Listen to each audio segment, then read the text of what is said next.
The story of the man from paradise and the heart of a true believer. The beloved messenger of Allah, Prophet Muhammad, peace be upon him, once sat among his noble companions, and with his blessed tongue, he uttered words that would make every heart in that gathering attentive. He said, "A man from the people of paradise will now enter upon you." Imagine being in that gathering. Imagine sitting among the Sahabah, the most truthful, the most pious, the most God-conscious of people, and hearing such an announcement. Every eye immediately turned toward the entrance, eagerly waiting to see who this fortunate individual was. Who was this man, walking the earth among them, already guaranteed a place in Jannah? The companions watched intently as a man from the Ansar entered. His beard still glistened with water, perhaps from fresh ablution. He carried his sandals in his left hand and walked with humility, unaware of the extraordinary news that had just been spoken about him. The next day, the same thing happened. Prophet Muhammad, peace be upon him, once again declared, "A man from the people of paradise will now enter upon you." And once again, the same Ansari man walked in, without any grandeur, without any pomp, just an ordinary man in the eyes of many, but extraordinary in the sight of Allah. On the third day, when the exact same announcement was made and the same man entered, Abdullah ibn Amr ibn al-As could not contain his curiosity. He wanted to uncover the secret of this man's actions, the deeds that had earned him this unimaginable status. So he devised a plan. He approached the Ansari man and said, "I had a dispute with my father, and I have vowed not to return home for 3 nights. Would you allow me to stay at your house?" The man welcomed him with open arms, not knowing the real reason behind Abdullah ibn Amr's request. For 3 nights Abdullah ibn Amr observed him closely, eager to discover the hidden act of worship that made him so beloved to Allah. But to his surprise he saw nothing extraordinary. The man did not engage in excessive prayers throughout the night. He did not fast every single day. He simply carried on with his normal routine. When he turned in his bed, he would remember Allah. He would rise for Fajr and attend the congregation in the masjid. But where was the secret? What was it that made him one of the people of Jannah? After 3 nights, Abdullah ibn Amr finally confronted him. He said, "To be honest, I have not quarreled with my father. The truth is, I heard the messenger of Allah, peace be upon him, say that you are from the people of paradise. I wanted to know what it is that you do so I could learn and follow your example." The man thought for a moment and then said, "I do not do anything beyond what you have seen." But then, after a brief pause, he added, "Except that I do not harbor any hatred, jealousy, or ill feelings toward any Muslim, and I do not envy anyone for the blessings Allah has given them." Upon hearing this, Abdullah ibn Amr said, "This is the thing that we find difficult to achieve. The purity of the heart, a true sign of Iman." This story is not just about an Ansari man. It is a lesson for all of us. It teaches us that true success in the sight of Allah is not just about increasing our external acts of worship. It is about internal purification. It is about having a heart free from malice, jealousy, hatred, and envy. Allah commands us in the Quran.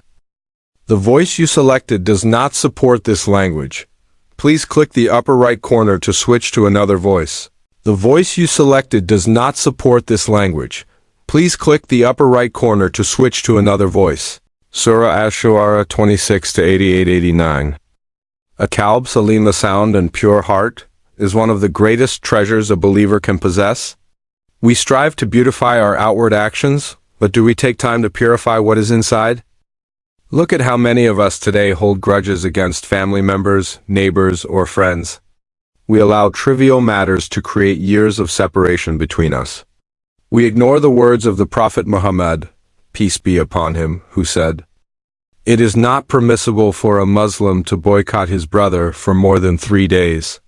Whoever does so and then dies in that state will enter hellfire."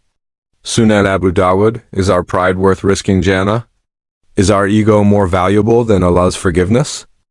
Ramadan, the month of softening the heart. Ramadan is upon us.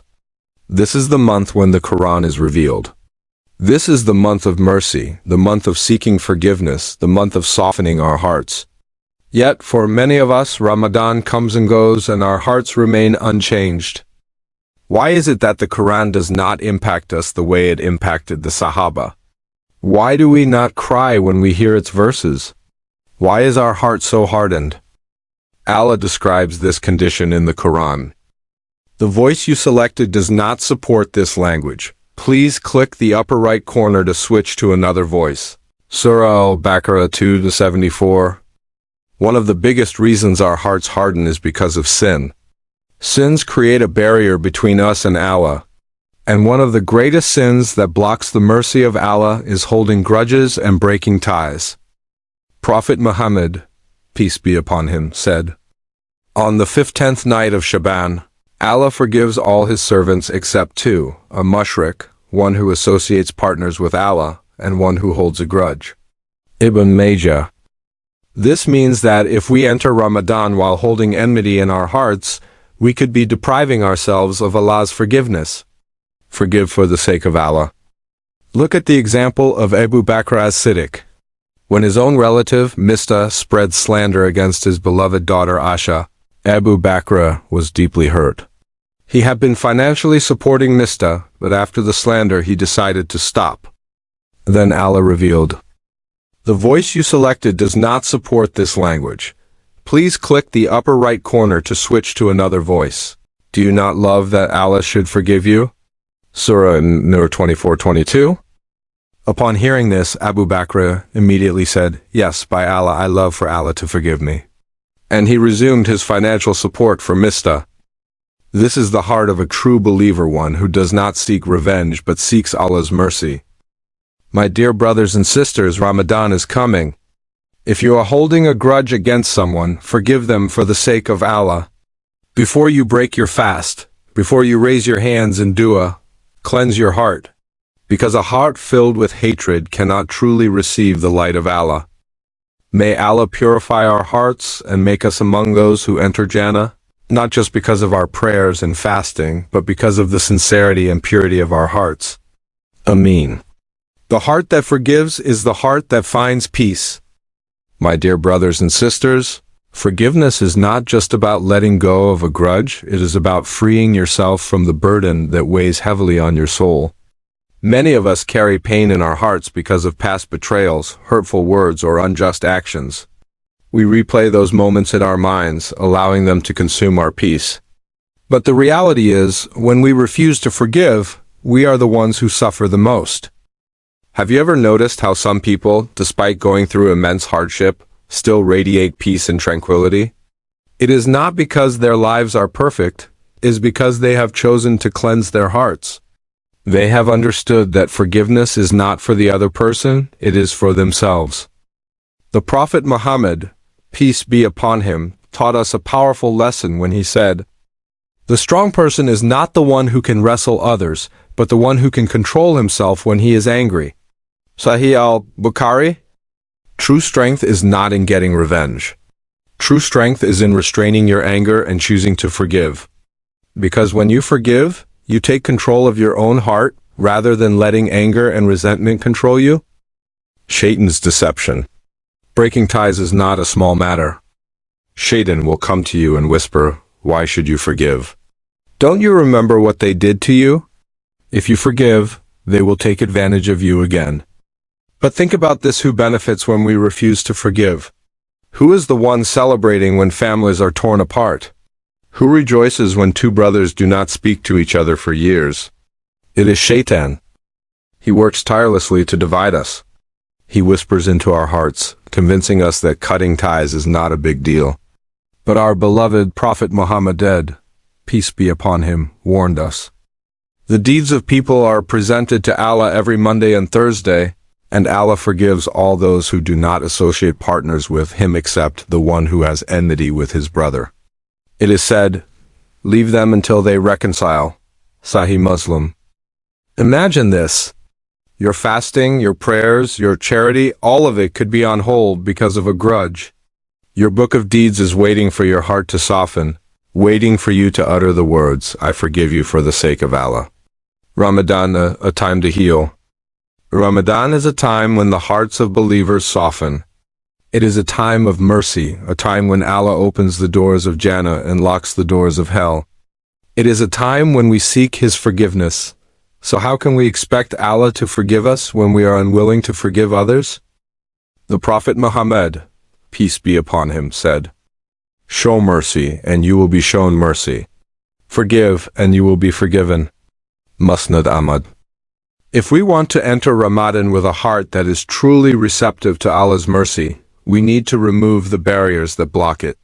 And one of the biggest barriers is holding grudges. A test of true believers. Forgiving is easy when the mistake is small. But what about when someone has wronged you in a way that deeply hurt you? What about when someone has taken your rights, spread lies about you, or betrayed your trust? Let me remind you of a man who had every right to hold a grudge. Prophet Yusuf. His own brothers, his own blood, threw him into a well and abandoned him. They separated him from his beloved father. He was sold into slavery, falsely accused, and imprisoned for years. If anyone had a right to be angry, it was him. But when he finally confronted his brothers, what did he say? The voice you selected does not support this language. Please click the upper right corner to switch to another voice. May Allah forgive you. And He is the most merciful of the merciful. Surah Yusuf 12-92. Subhanallah. This is the character of a true believer. If Yusuf could forgive his brothers for such a betrayal, then surely we can forgive our family members, our friends, and our fellow Muslims for much lesser things. A practical plan for purifying the heart. Now, my dear brothers and sisters, I want you to take a moment and reflect. Is there someone in your life that you have not spoken to because of a past argument? Is there someone who wronged you, and you still carry that pain in your heart? Is there someone who you refuse to forgive because your pride does not allow it? If the answer is yes, then today is the day to let go. Today is the day to free your heart. Here is a simple plan to purify your heart before Ramadan. Make sincere dua. Ask Allah to cleanse your heart and remove any hatred or envy from within you. The voice you selected does not support this language. Please click the upper right corner to switch to another voice. Take the first step. Reach out to the person with whom you have a dispute. If you cannot meet them in person, send them a message. A simple Assalamu Alaikum. I just wanted to say that I forgive you for anything in the past, and I hope you can forgive me too, can change everything. Remember why you are doing this. You are not doing it for them, you are doing it for Allah. You are doing it so that your sins can be forgiven. Make it a habit. Every night before you sleep, cleanse your heart. Say, Ya Allah, I forgive everyone who has wronged me. Forgive me as well. Imagine standing before Allah on the day of judgment with a clean heart, free of grudges. The reward of a pure heart. Let me share with you a powerful hadith that should motivate all of us.